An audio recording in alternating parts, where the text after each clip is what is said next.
Hello दोस्तों, study for you channel से मैं आप सबों का बहुत बहुत स्वागत करता हूं। दोस्तों, डेली बेसिस पे मैं आप सबों के बीच 12 क्वेश्चन लेकर आता हूं। तो चलिए दोस्तों, वीडियो को स्टार्ट करते हैं। आज का पहला क्वेश्चन है आपके डिस्प्ले पे। वातावरण में प्रकाश का विसरण निम्नलिखित किस वजह से होता है? 4 ऑप्शन आपके सामने हैं। Option A carbon dioxide, option B धूलकण, option C helium, option D उपरोक्त में से कोई नहीं। तो दोस्तों, वातावरण में जो प्रकाश का विसरण होता है वह धूलकण के माध्यम से होता है। इस क्वेश्चन का आंसर जो है बी सही है, यानी कि धूलकण।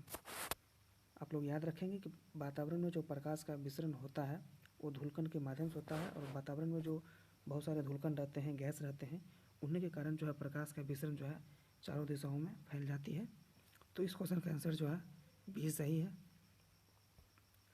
आगे क्वेश्चन है आपका दोस्तों, चंद्र सतह पर एक प्रेक्षक को दिन के समय आकाश दिखाई देगा। यानी कि चंद्र सतह पर कोई जो है प्रेक्षक है, यानी कि ऑब्जर्वर है, और वो जब दिन के समय हमारी पृथ्वी की ओर देखता है तो उसको जो है कैसा दिखाई पड़ता है? आपका क्वेश्चन ये कह रहा है हल्का पीला दिखाई देता है, ऑप्शन बी में है नीला दिखाई देता है, नारंगी दिखाई देता है, काला दिखाई देता है।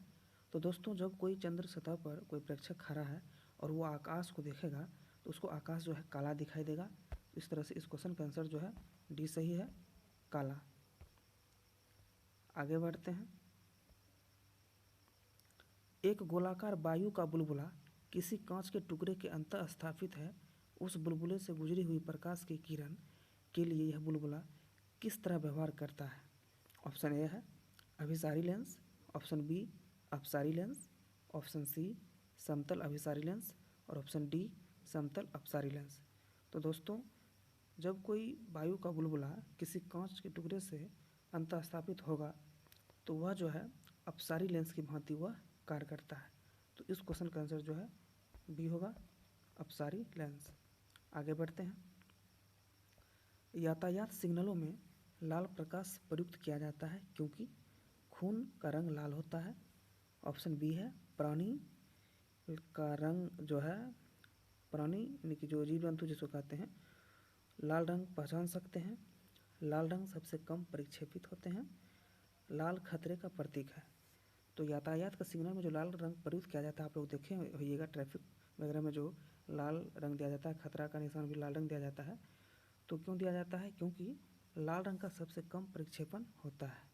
वायुमंडल में लाल रंग का जो है सबसे कम प्रक्षेपित होता है या प्रक्षेपण होता है, इसीलिए यातायात के सिग्नलों में लाल रंग प्रयुक्त किया जाता है।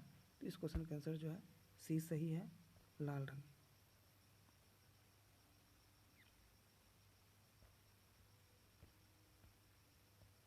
आगे क्वेश्चन है आपका, समुद्र नीला प्रतीक होता है क्योंकि ऑप्शन ए अधिक गहराई के कारण, आकाश के परावर्तन तथा जल के कणों द्वारा प्रकाश के प्रकीर्णन के कारण, ऑप्शन सी है जल के नीले रंग के कारण, ऑप्शन डी है जल के ऊपरी सतह के कारण।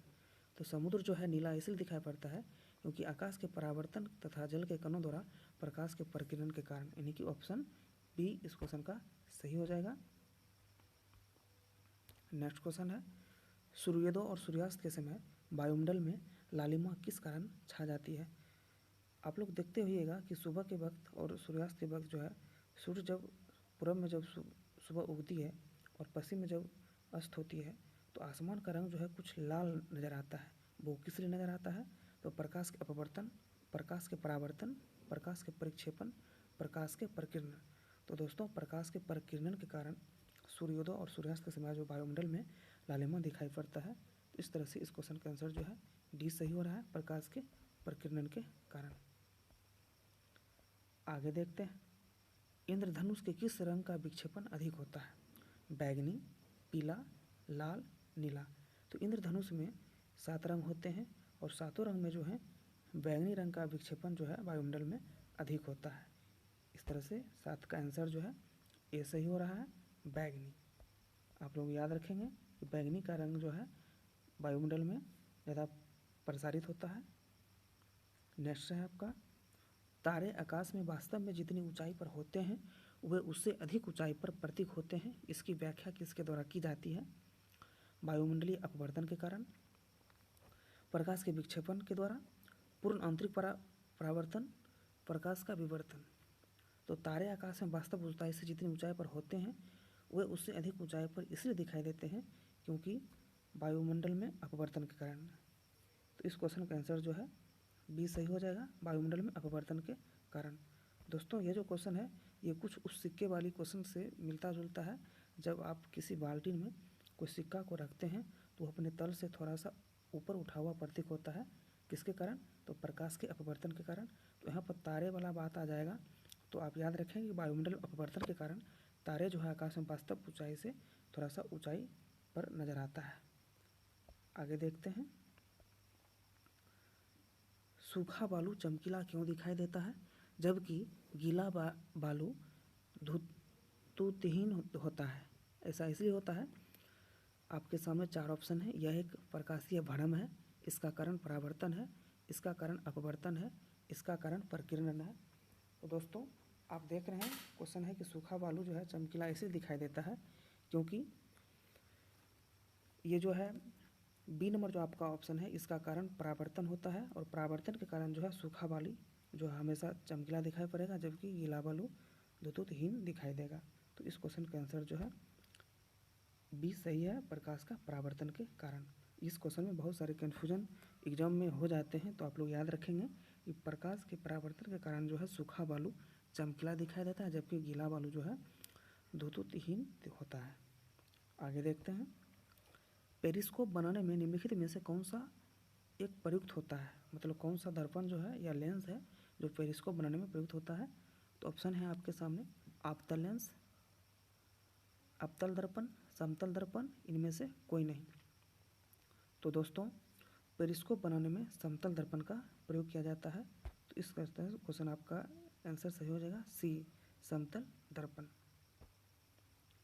आगे देखते हैं, एक स्थिर चुंबक हमेशा दर्शाती है उत्तर उत्तर तथा दक्षिण दक्षिण दिशा में, उत्तर दक्षिण तथा दक्षिण उत्तर दिशा, पूर्व पूर्व तथा पश्चिम पश्चिम दिशा, इनमें से कोई नहीं। तो एक चुंबक जो है हमेशा जब उसको स्वतंत्र रूप से लटकाया जाता है तो वो हमेशा उत्तर उत्तर तथा दक्षिण दक्षिण दिशा को इंगित करता है या सूचित करता है या डिनोट करता है। तो इस क्वेश्चन का आंसर जो है ए हो जाएगा, उत्तर उत्तर तथा दक्षिण दक्षिण दिशा। आगे देखते हैं, और आज ये वीडियो का लास्ट क्वेश्चन है, फ्लक्स घनता और चुंबकीय क्षेत्र की क्षमता का अनुपात किसी भी माध्यम, थोड़ा सा यहाँ मिस्टेक हो गया है, यहाँ टाइपिंग में थोड़ा सा, फ्लक्स घनता तथा चुंबकीय क्षेत्र की क्षमता का अनुपात किसी माध्यम में होता है। ये जो है आपका 2 बार किसी माध्यम में लिखा गया है, तो इसको आप लोग थोड़ा सा काट देंगे। तो फ्लक्स घनता और चुंबकीय क्षेत्र की क्षमता का अनुपात किसी माध्यम में होता है, उसका ऑप्शन है आपका कि चुंबकन की घनता के कारण, ग्रहणशीलता के कारण, संबंधित व्याप्तता के कारण, पारगम्यता के कारण।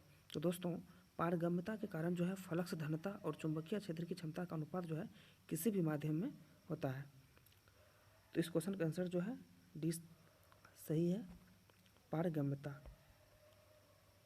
बस आज भर के लिए इतना ही दोस्तों, तो मिलते हैं कल के वीडियो में। धन्यवाद।